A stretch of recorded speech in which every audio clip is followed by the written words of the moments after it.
let's move on to Law and Licensing Committee report. Chair Lear.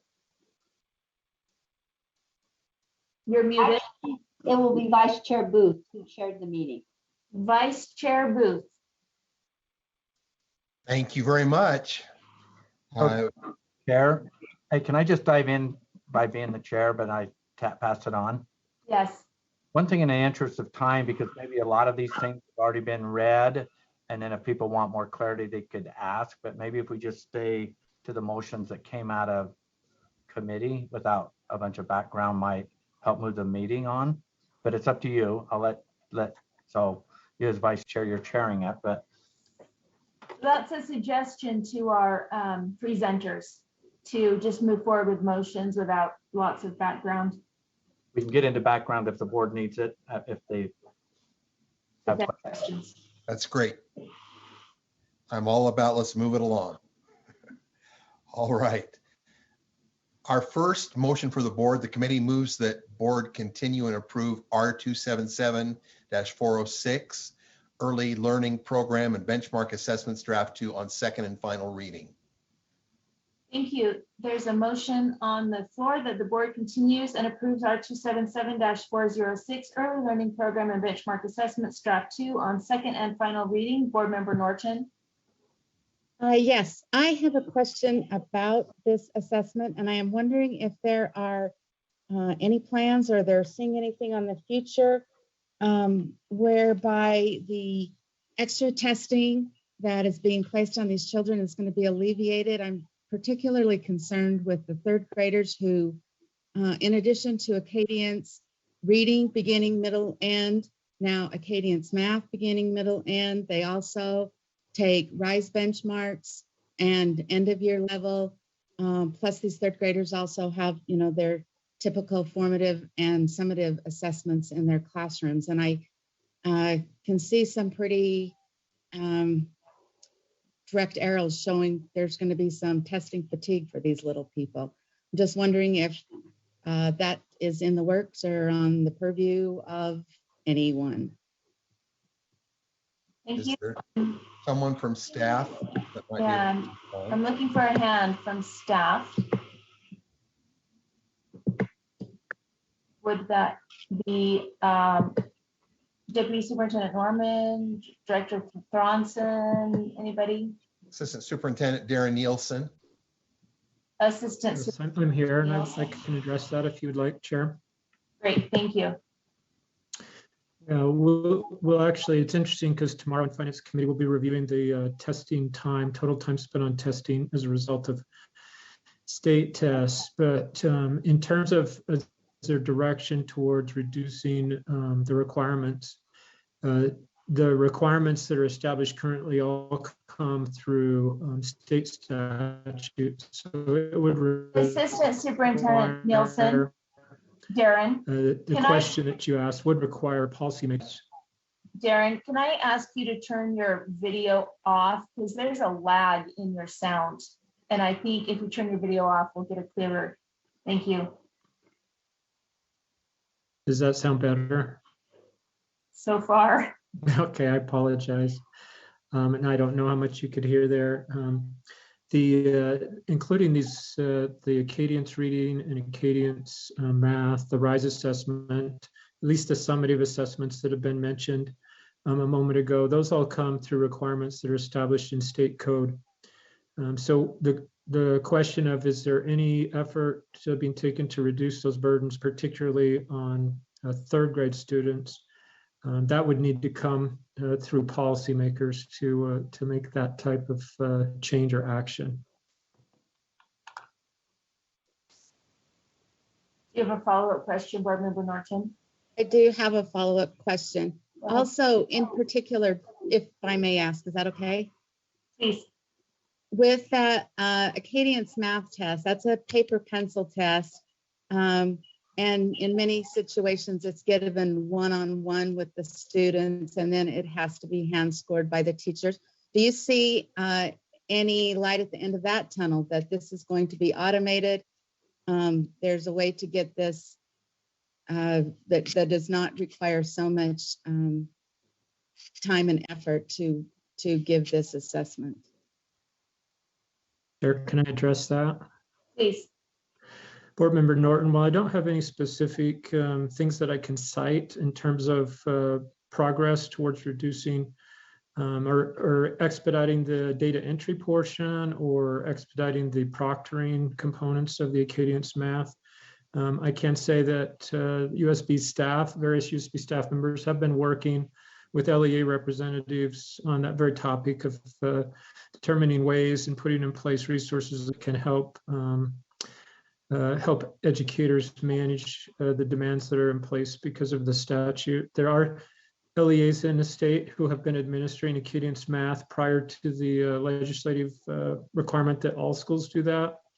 And some efficiencies have been developed in USB staff, particularly in teaching and learning, and assessment have been working with those LEAs to try to expand those efficiencies across the state. Thank you. I have some sincere concerns about this particular situation, and especially with the vendor involved. And I have a hard time thinking that this is going to be a big help for anybody at this point. Thank you. Thank you, Board Member Norton. Board Member Earl. Yeah, this is more of a comment. When we as a board recommend that they do more assessments, this is what we get. So, and I'm just saying, this isn't something that Board Member Norton put into place, but it is a previous movements and direction that was put forward by previous boards. And so we really have to be thoughtful of the consequences of our actions. And while it is in law, I believe that it was supported by many on the board. So those are my comments. And I do agree we're over testing children instead of over educating them or providing them education. So. Thank you, Board Member Lear. With this firsthand information expressed so clearly, is this the kind of thing that we could still make a legislative request to legislators and address it even this year, given that we're approaching the session? Is that a timely request? And that's, I guess, a question for Angie Stallings or Jeff perhaps, or maybe Darren. Assistant Superintendent Nielsen. I would defer to either Deputy Stallings or probably somebody in her section in regards to advancing any type of legislative request. And before we move to her, I just want a quick clarification or a question for you. Was there a thought in the legislation with the doubling up of the third grade with the RISE and the Acadience? Because the other grades only have one or the other. And if that was perhaps maybe an oversight or something, I don't know, would we need to ask legislative, make a legislative request to fix that? Yeah, I don't know that I would say it's an oversight. It is important to note that each assessment has its own unique purposes, a role that it plays. The RISE assessments that begin in the third grade, they fulfill a specific role in terms of meeting the state's responsibilities around ESSA and being able to determine the proficiency rate for third grade students in language arts and math. And the Acadience math and also the Acadience reading have different purposes that they've been developed for, and then also brought into our environment here in Utah for. So I wouldn't say that there was oversight in that as much as there seemed to be multiple needs, which brings into place these two different assessments, or three if we consider RISE and then Acadience math and Acadience reading. That's helpful. That there were needs for that these assessments were brought in place to try to help with. That's helpful. Thank you. Board Member Lear. You're muted, Carol. Muted. I just wondered if that could be discussed more length and it might be an appropriate request to the legislature. I'd like to explore it further now that we have a firsthand, very articulate comment about it. Director Van Holten. I just wanted to make sure that Board Member Lear's question was answered regarding seeking the legislation. And if I understood correctly, was part of it just wondering if we're out of time to seek the bill? Is that what you were asking, Board Member Lear? I was just saying, is this the kind of thing, is there still a time period when we could process this, and perhaps maybe we need to know more. I wouldn't vote on it today, but I would like to know more. And if others confirm what Kristen's saying, then I think it's really worth making this request. These are little kids.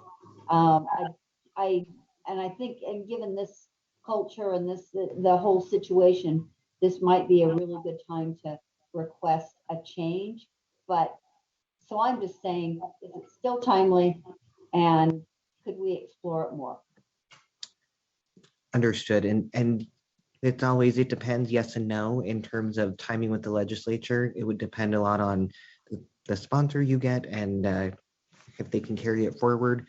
I would say in terms of timing, if the board were to pursue a legislative request at this point, the odds are not stacked in your favor, but you're not out of time. You would just have to kind of go in knowing that there's a decent shot. It might be something that gets pushed to next session if it doesn't make it out in time, but you're never too late per se.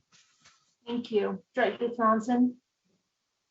Yes, thank you. As one of the people that helped with the bill that got, I just wanted to speak to the rationale of having the third grade rise and third grade Acadians and just the whole process in general. So as a classroom teacher, I had such similar tools as what we have in Acadians math and Acadians reading, and they were powerful. I think what we haven't given our teachers the opportunity is to see that power, because we haven't even made it through a full year of implementation.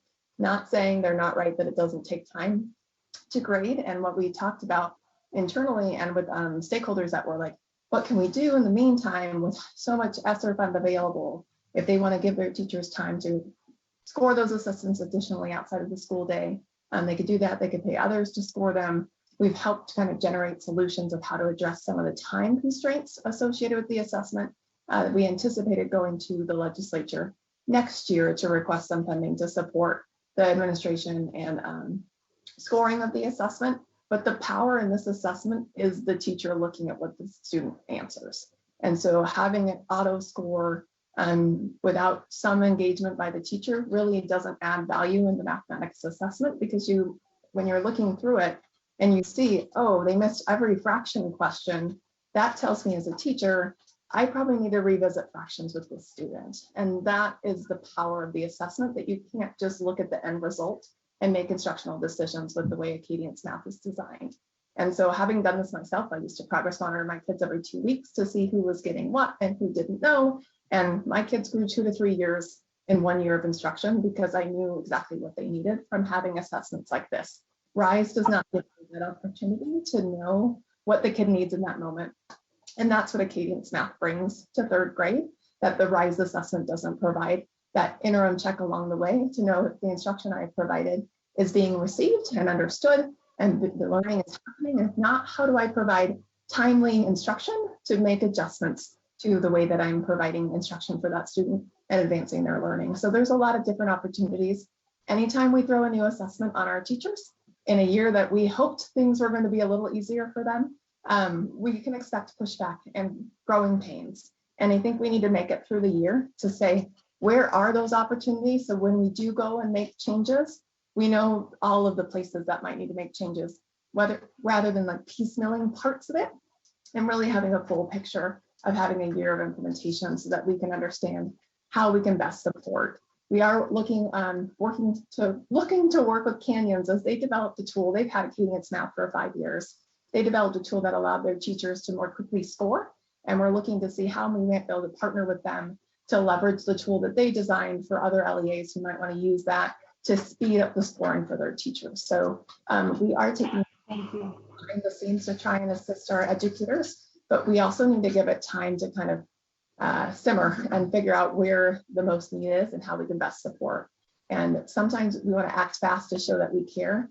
Sometimes we have to let people struggle, just like in school. We want kids to have productive struggle. And we're providing ongoing supports throughout the year. We're designing courses right now of how to use the assessment data to guide instruction. We've provided resources early in the year of how to use the data to adjust your instruction. So it's just like, give it a little bit of time and then we can make those right decisions. My recommendation. Thank you. Okay, thank you. Board Member Straight. Yes, a couple questions. So, could someone talk to me about the platform for this assessment, as well as is there an evaluation of the alignment with standards? I can speak to that if you'd like. Dr. Townsend? Yeah, so when we were adopting the assessment, we actually looked for that that alignment to our core standards, and it does align. Each question is aligned to the core standards. When we did some pilots down in Washington County, we had teachers say, hey, this one doesn't align. But as we investigated, it was a misunderstanding of what our core standards are asking kids to do, and they did align. So at this time, we actually have an alignment document that we could share with the board if you'd like, that shows the alignment of each of the assessment items to the core standards. Thank you. Board Member Norton, your hand was up, but now it's down. Platform? Platform. Can you speak to the platform? What specifically about the platform? Like what How is it administered? Okay, so for mathematics, it's administered paper pencil. Paper pencil because kids have to show their kind of how they did their calculations and be able to solve problems.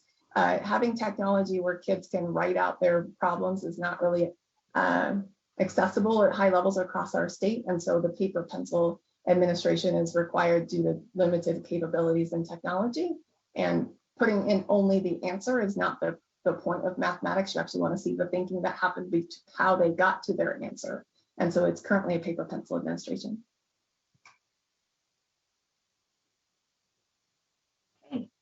I have a hand up still from Board Member Straight and Board Member and Director Thompson.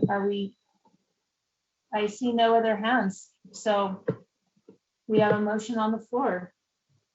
We have a motion on the floor that the board. Chair Huntsman, it has his hand. Chair Huntsman. You're muted. Thank you.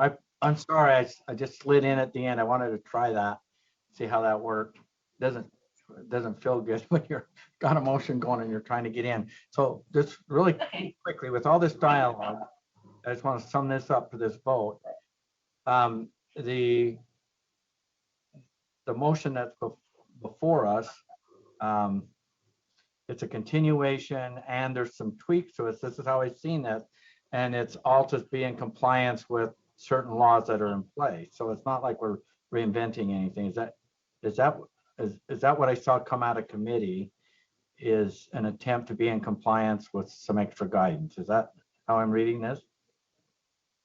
I guess there's a question for Dr. Thronston, Chair. Dr. Thompson.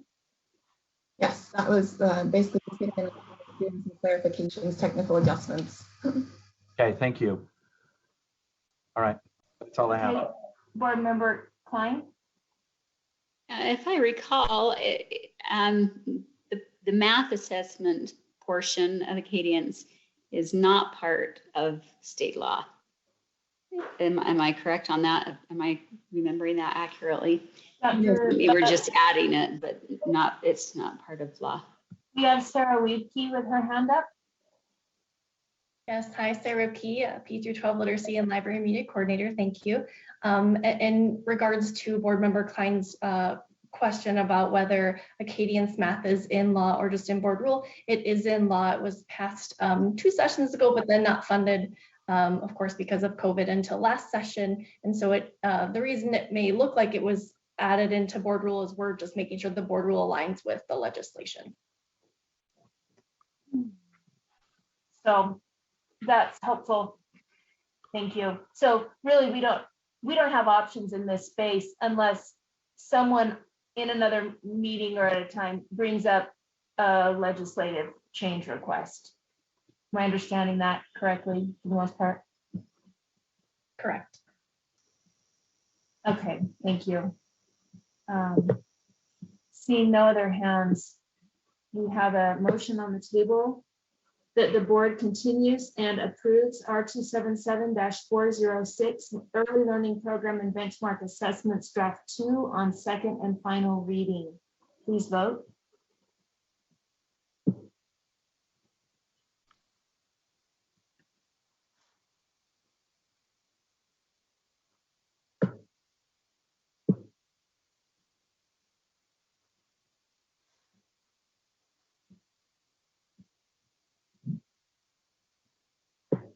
Okay, this vote passes.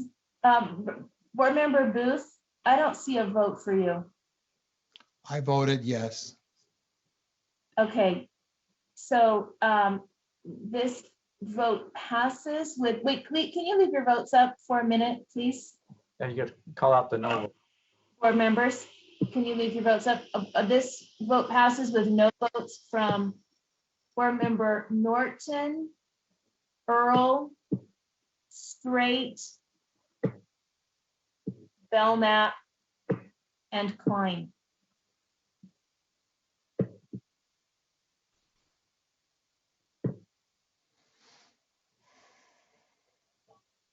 Chair Lear.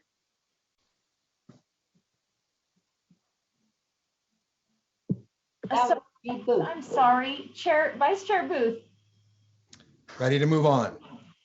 We're to kindergarten entry and exit assessment, enhanced kindergarten program amendment and continuation. The committee moves that the board continue and approve R277-489 kindergarten entry and exit assessment, enhanced kindergarten program draft 1 on second and final reading. We have a motion on the floor that the board continues and approves R277-489 kindergarten entry and exit assessment, enhanced kindergarten program draft 1 on second and final reading. Any discussion to the motion? Seeing none, please. Board Member Earl. Thank you. I had one question. I've not ever seen this in kindergarten before, and sorry, let me pull it up real quick. So kindergarten system of supports, what is that? I mean, I can read the definition, but I'm like, what is that? Right. Coordinator kindergarten. So. Yes, thank you. Sarah Ripke, pre-K through 12 literacy and library media coordinator. So thank you for asking that question, Board Member Earl. The system of support is meant to, once we receive the KEEP data for the end of the year, we look at how each LEA does. And if there are any LEAs that didn't do very well based on our performance measures that you read within the board rule, then we offer them support so that they can continue to improve for themselves and for students. And this is outside our organized continuous improvement entity that we're, right? Okay. Yep, you're correct. In addition to that, yeah. Okay. Thank you. Seeing no other hands, we have a motion on the floor that the board continues and approves R277-489 kindergarten entry and exit assessment, enhanced kindergarten program draft 1 on second and final reading. Please vote.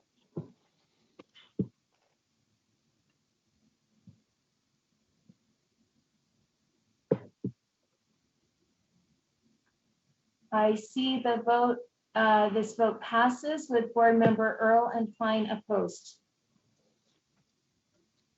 Vice Chair Booth. Next, we have school-based mental health qualified grant program amendment and continuation. The committee moves that the board continue and approve R277-622 school-based mental health qualified grant program draft 2 on second and final reading. Thank you. We have a motion on the floor that the board continues and approves R277-622 school-based mental health qualified grant program draft 2 on second and final reading. Any discussion to the motion? Seeing none, please vote. No. Yep, sorry, I just Chair Lear in this section. You are Chair Lear. Thank you. I have an amendment to that motion. You may tell me if it's a substitute motion, but anyway, I have an amendment or substitute motion. I'm not sure which it is. Okay, well, go ahead and make your, Oh, my motion. Okay, on line 41, I would like to change the wording from two. okay, this would be an amendment, I believe. Okay, that works. Yes. So if we can show line 41, then I can do that a little more artfully. I move that the board replace the second word qualifying with school personnel, and I'll explain my motion after you, when you tell me to. Okay. If we have an amendment in a committee motion, does the amendment need a second? Asking our parliamentary experts. Chair Huntsman. I'm not an expert, but it requires a second amendment. Agreed. Okay. We have an amendment on the floor that reads, we have an amendment to amend that the board replace the second occurrence of qualifying on line 41 of R277-622 draft 2 with school. Do we have a second? Second. Second, board member Belknap. Vice Chair Belknap. Discussion to the motion? Can I speak to my amendment? Yes, you may. This was brought to my attention by staff that we have been, and staff were asked by various people in LEAs to be able to use this money a little more broadly, rather than having qualifying personnel train only qualifying personnel. Various LEA personnel wanted to be able to train the people who needed it, which again speaks to school personnel as opposed to just a certain limited group of individuals. Thank you. Board member Belknap, or Vice Chair Belknap. Yeah, can we pull up line 41 so we can see exactly where that change is, please? Thank you. Board member Earl, or Vice Chair Belknap, did you have additional, or is that just? No, I do not. Thank you. Okay, board member Earl. Yes, when we talk about needing it, what is it we're needing school personnel versus qualified professionals to do? That's my question in this, and I'm sorry I didn't thoroughly go over this, so that this kind of changes the dynamics of it a little bit. We're asking them to provide mental health services or related services. What are the related services that we're asking? I'm just trying to skim down it real quick. Well, I can speak to a part of that if that's okay, Chair Davis. Yes. It's training, it's not services, but then I think Jeff Van Holten can speak to the bigger question. Director Van Holten. Yeah, so we were just adding this line in originally because there's some carry forward funds. As you may recall, this is a $26 million grant to hire mental health professionals for LEAs. There's a little bit of carry forward money, and we wanted to put in here that training by the qualified personnel for the qualified personnel could be a use of that carryover funds. And we received some feedback that training by the qualified personnel for all personnel or school personnel would actually be preferred by the LEAs. We did check code. It's consistent with what is allowed with code, and it does parallel a little bit with some of the legislation that you'll be seeking as well. So this line is just about the training that's being provided by the qualified personnel that are defined in statutes, which are psychologists, social workers, and the like, and just allowing them to provide the training for all personnel rather than for others. The original thought was the qualified training. The qualified was to kind of build up capacity for newer qualifying personnel. And there was some comments made that, well, teachers and others would actually benefit from this training as well. So let's make sure that we include them in the language here. So Earl. Another question, yeah. My question is, they're training for what? Doing things that qualified personnel are only to do? That's why I'm trying to find it in here, because I'm not comfortable allowing teachers to do things that only qualified mental health professionals can train to do. And maybe I'm missing something, but I want to make sure we're not trying to overstep the ability of school personnel. Does that make sense? So we're kind of keeping that clear, especially when you're talking mental health services. I don't want just training to take place. I want a qualified personnel administering whatever, but I need to make sure, I'm not sure what that is. That's what I'm looking for. So the training for school personnel would definitely look different for the training for qualified personnel, because the school personnel would not be certified to provide certain services. So the training might be helping school personnel see how signs they need to look for to refer to a qualified personnel, or when to bring a qualified personnel individual into the situation or the circumstance. So that's just an example. The word training is not defined. We left it broader so that the qualified personnel could provide the training to school personnel that would be relevant. But you are correct. The school personnel would not be trained to start doing things that they're not licensed or certified to do. That's not the intent. Okay, is filled out somewhere?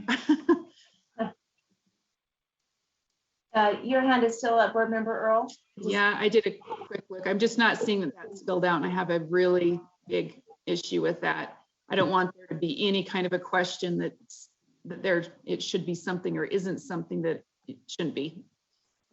That didn't make any sense, but you know what I mean, right? Okay, thank you. Seeing no other hands, there's a motion on the floor that the board continues and approves R277622 school-based mental health qualified grant program draft 2 on second and final reading. Please vote. As amended? You need to vote on the As amendment. amended. Yeah, you got to do the amendment first. You're right. I blew it. We have an amendment on the floor that the board replace the second occurrence of qualifying on line 41 of R277-622 draft 2 with school. Please vote.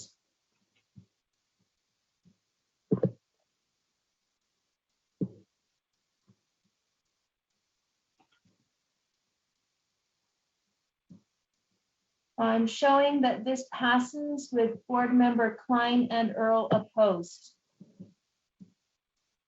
We have a motion on the floor that the board continues and approves R277-622 school-based mental health qualified grant program draft 2 as amended on second and final reading.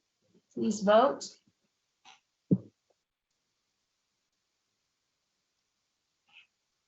I'm showing that this passes with Board Member Klein and Earl opposed. That's correct. Okay, Vice Chair Booth. Next, we have high school course grading requirements continuation. The committee moves that the board continue R277-717, high school course grading requirements draft 1 on second and final reading. Thank you. We have a motion on the floor that the board continues R277-717, high school course grading requirements draft 1 on second and final reading. Discussion to the motion. Seeing none, please vote.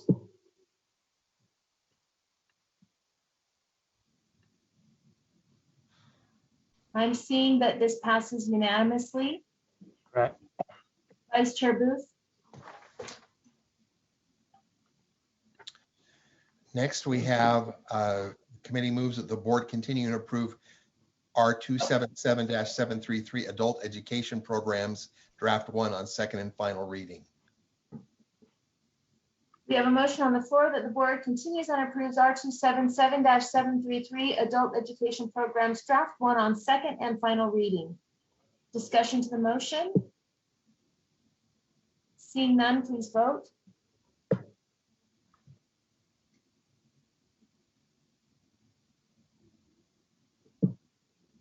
This passes unanimously. Vice Chair Booth. committee moves that the board continue and approve R277-801, services for student who are deaf, hard of hearing, blind, visually impaired, and deafblind, draft 1 on second and final reading.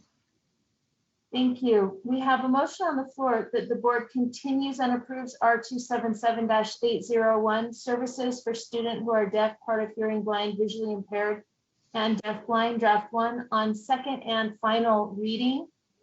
Board Member Hanson. Just question for staff, Vice Chair, as to whether we could get an explanation for the change, the rationale behind the change from the 3% to the 5%. We had some constituent questions. I'm not sure that I understand the rationale and would like to hear about that. Okay. I'm looking for staff. Would that be Deputy Superintendent Stallings or Superintendent Coleman is here. Superintendent Coleman?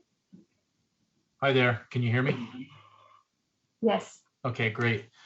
So this request was originated by some school districts, well, one in particular, but the others are all seem to be pretty good with it too. And it was because the 3% threshold that has been in place since about 2009 created some challenges for a district that just bumped above that threshold, and all of a sudden became aware of that this year when we notified them. And so they approached a couple of board members who then brought the rule, had the rule drafted and asked us for input, and we're very supportive of it, even though USDB did not propose the change. To your question, Board Member Hanson, the change allows these school districts to benefit from USDB services without having to contract for them, like the other 32 districts and 145 charter schools in the state do. These are the medium-sized school districts. These are not the largest ones in the state, but they're the ones that are just close to that threshold. And we actually had one district going the other way that was above 3% go back down. And so the proposal was made to change that to 5%. We also inserted a clause in the rule that says USDB will not be assuming all of their services. This is only the needs of future students that may be born or move into the district in question. And so they will continue to serve the current students they have just the way they are, as long as those students are part of their school district. So it's a very minimal impact, but it adjusts the threshold to solve some logistical challenges for districts. And it'll also allow them to have better access to services from USDB for their students. Follow up, Chair? Please, go ahead. Just wondered what will the impact be then on USDB? We'll be providing more services. If so, what about funding? Can you talk about that? Yes, that's a great question. So when we were asked by board staff to kind of analyze that, we put that there is no fiscal or financial impact, because what will happen is these additional, I think 4 or 5 districts that will now be eligible for increased services in the future, they will be in the same pot with the other 180 LEAs that are already in that situation. And each year an LEA might lose a student, but another one might gain one somewhere. So there's a little fungibility from year to year as we reassess our obligations throughout the state anyway. So it will be what the attorneys called de minimis when we spoke with them about it. I think that's a term I'm not familiar with, but he said, yeah, it means it's not that much, and you can't really evaluate any significant impact at all. Just one more quick follow-up. Do you have an estimate of the head count change, or the number of students who now versus after this change? No, because we don't know how many new students will be coming to those districts in future years. or how many all the other districts will be losing. So there's no way to estimate this. The footprint stays status quo for now, as far as all those students go. Thank you. Board Member Harmus. Yeah, thank you. I actually wanted to amend just a portion of this rule. And I don't have it typed up. It's a simple amendment, one that I believe after some conversations accommodates the needs of the districts seeking that assistance. Oh, here it is right here. I move that we amend R277-801 draft 1 to replace all references to 5% with 6%. We have an amendment on the floor to replace all references to 5% with 6%. Do we have a second? Second. Board Member Hart is a second. Discussion to the motion or to the amendment. Board Member Lear. Does Board Member Hymas want to speak to his amendment? Board Member Hymas, do you want to speak to your amendment? Just again, just restating that the 6% will more accurately accommodate the needs of those districts who are reaching out and seeking help. Thank you. Board Member Lear. Can I make a comment and then also hold my place in line to make another amendment? Yes. I initially supported this, and then I heard a number of concerns from individuals, from parents, from employees in the field, and I think this bears more discussion. Is not quite as simple as it seemed to me to begin with. So I would be opposing this, but I would like to have more discussion about the broader issue. Okay, Board Member Straight. Yes, I would like to express appreciation for the amendment, although I'm still anxious because it came about because there was obviously some pushback, and I appreciate that there was an effort to fix that. But I guess I'd just like to hold off on that and until we even vet it a little bit more. Thank you. So is he making a motion, an Are amendment? you making a motion, Board Member Straight? No, I think that goes along with Board Member Lear's motion, doesn't it? Board Member Lear has not made a motion. Do you Oh, have- I thought she was wanting to make a motion. An So I'm gonna amendment. hold off. Do you have an amendment to the amendment, Board Member Lear, or? If I can still, if I can still do that, I would do that. I thought that was not okay. You can make one amendment to an amendment, but no more than that And on one amendment. can I make a substitute amendment to this amendment? Or substitute? I believe so. I want to make a substitute motion to this amendment. This would be what I'd like to do. Chair Huntsman, I think that's okay, but I don't know. I'm gonna check with you. Can you make a substitute motion? So I'm trying to get to the space to try to accommodate where the previous board's members' 2 comments, and they're basically heading into the place of a motion to postpone. I believe it's where both of them were going with. Right. But I don't know. So that's, you're chairing. I don't want to get in the middle of it, but certain things can. Okay. Deputy Superintendent Stallings. Thank you, Vice Chair Davis. So a motion to postpone would leave it in the same body. So meaning you'd be postponing it for board action in a future month or at a future meeting. We actually just found out about this motion to commit is the actual correct language, and I worked with Brian Quessenberry on that, and he brought this to my attention. When you would like to refer a motion back to committee for additional discussion, it's technically called a motion to commit. So if the board wanted to keep it at the board level, you could do a motion to postpone, and then it could come back at a future board meeting. If you would like to refer it back to committee, it's called a motion to commit. And I was all ready to make that substitute motion.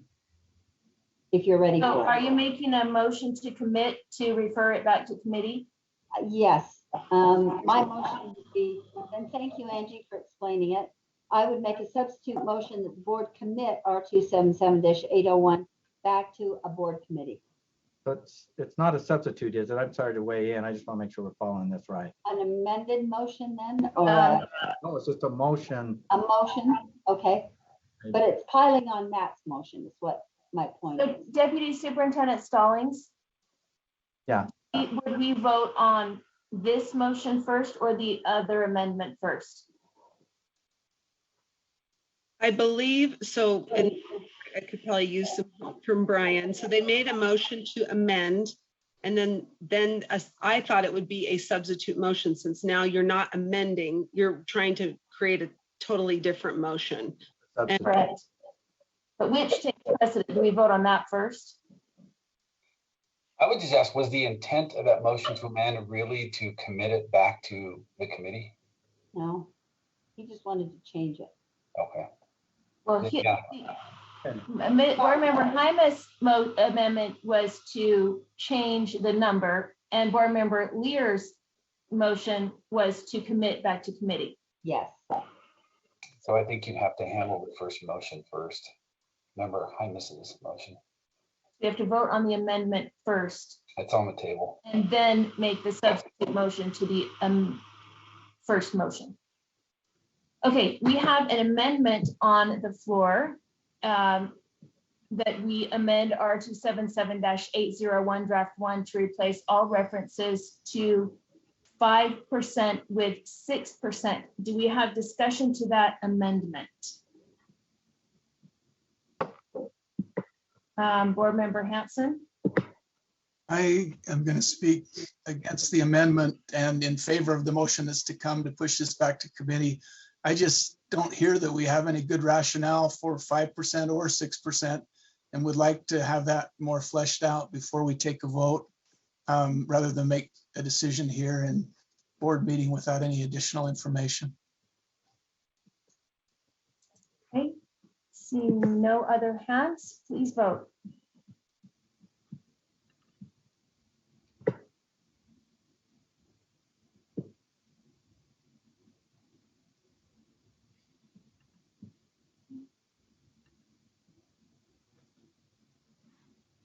This motion fails with board members Moss, Klein, Hart, Hutchings, Hymas, and Earl in favor. Sybil, were you able to get that? Do I need to repeat that? Yes, I do believe I have that. That was member Hymas, Moss, Hart, Klein, and Hutchins in favor, and everyone else opposed. Yes, thank you. Thank you. Okay, so back to board member Lear for the substitute motion. Now I make a motion that the board commit R277-801 back to a board committee. I'll second that. That was board member Straight, second.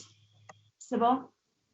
We have a motion on the floor to commit R277-801 back to a board committee. Discussion to the motion. Can I speak to my motion? You may speak to your motion. Thank you. I said most of it. I am not certain if I would support eventually a change from 5% to 6%.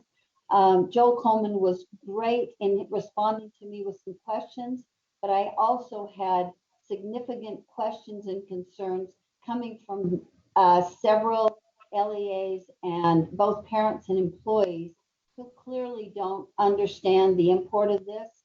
And I think before we act with sort of disregard for those concerns, I think we need to do a better job of explaining the way that the USDB is paid by LEAs and how it uses its line item appropriation as opposed to its contracting power with LEAs. So I'd like more understanding for all involved. Thank you, Board Member Hymas. Just a quick question. Does this go to February committee or is it put on tomorrow's committee? And it would go back to the executive committee to place on an agenda, but presumably it would be a February committee. Thank you. Any other discussion to the motion? Seeing none, please vote.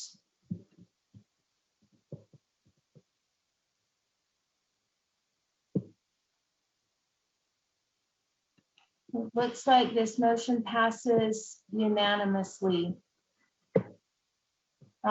Vice Chair Booth. Okay, next we have a motion for the board. The committee moves that the board continue and approve R277-916 College and Career Awareness, Draft 1 on second and final reading. Thank you. We have a motion on the floor that the board continues and approves R277-916 College and Career Awareness, Draft 1 on second and final reading. Discussion to the motion? Seeing none, please vote.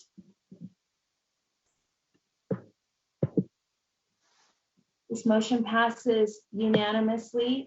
Thank you, Vice Chair Booth. Chair Hansen. Chair, I think there was a no vote by Board Member Earl.